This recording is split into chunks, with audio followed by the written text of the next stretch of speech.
Hello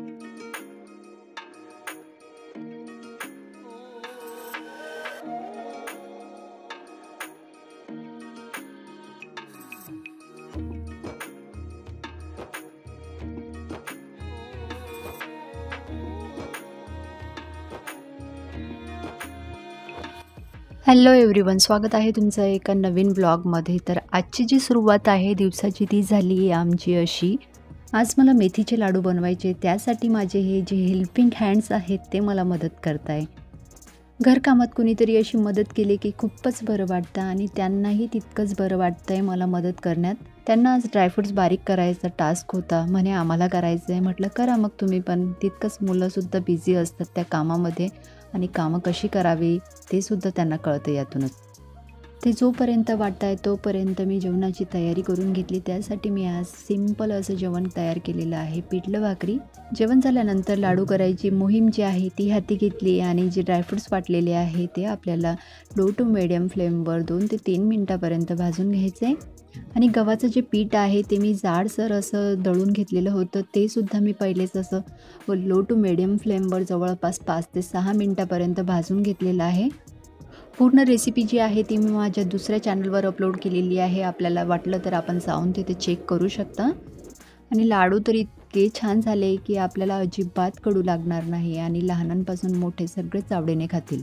आणि हे जे खोबरं आहे ते मी किसलं नाही आहे, मिक्सरमधूनच बारीक करून घेतलेलं आहे। आणि प्रत्येक ड्रायफ्रूट्सची जी क्वांटिटी आहे ती मी जवळपास अर्धा किलो अशी घेतलेली आहे। आणि डिंक जे आहे ते सुद्धा मी अर्धा किलो घातलेलं आहे यात।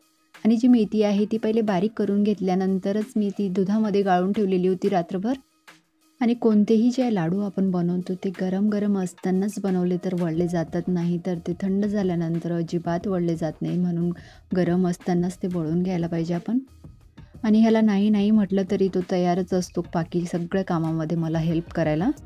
जसं मातीच्या गोळ्याला आपण आकार देऊ तसं ते बनतं, तसंच असतं मुलांचं। आपण जसे त्यांना संस्कार देऊ, चांगल्या वाईट गोष्टीमधील फरक त्यांना सांगू, तेव्हाच त्यांना कळणार। त्यांनासुद्धा आपल्याला वळावंच लागतं, जे आपण करतोय तसंच ते आपलं अनुकरण करतात। म्हणून मुलांनासुद्धा अशा छोट्या मोठ्या गोष्टीमध्ये तुम्ही इन्व्हॉल्व करत जा, म्हणजेच आपली मुलं जे आहे ते सुद्धा भविष्यासाठी तयार होतील आणि चांगलं असं एक भविष्य त्यांचं उज्ज्वल होईल। आणि हो व्हिडिओ जर तुम्ही इथपर्यंत पाहिला आहे तर चॅनलला सबस्क्राईब जरूर करा। आणि आम्ही तिघांनी मिळून मेथी डिंकाचे लाडू मस्त बनवले, आपण बघू शकता। टेस्टसुद्धा तितकी छान आहे, एकदम अप्रतिम, अजिबात कडू लागत नाही लाडू। लाडू बनवले की भांडे खूप निघतात। भांडे वगैरे घासून झाल्यानंतर आजच्या संध्याकाळचा बेत आहे मिसळपाव। आपल्याला जर मिसळपावची रेसिपी हवी असेल तर मला कमेंट बॉक्समध्ये सांगा, जेणेकरून मी ही रेसिपीसुद्धा शेअर करेल आपल्यासोबत। आणि मिसळपावसाठी लागणारे जे पाव आहे ते आम्हाला भाजलेलेच आवडतात, त्यासाठी मी एका तव्यावर थोडंसं तूप टाकून जे पाव आहे ते गरम करून घेतले। इतकं कामं वगैरे करून झाल्यानंतर अजिबात पोळी बनवायची इच्छा नव्हती, त्यासाठीच आम्ही हा झणझणीत बेत केला आहे।